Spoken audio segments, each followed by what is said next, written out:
Hindi pwedeng dalawa ang isip mo. Isang Oh, ganito. mali sa Diyos yun. Santiago, Kapitulo 1, versikulo 8. Ang taong may dalawang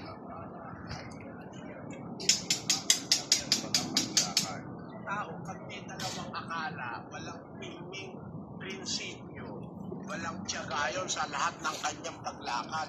Tao may dalawang akala. Kaya dapat, ang tao hindi dalawa akala. Dapat hindi double-minded.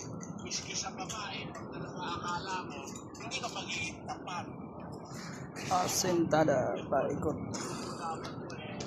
Para mas maganda si Nona, para namang mas mabait si Pei. Sino pa yung isa? Si Aida. Si Aida.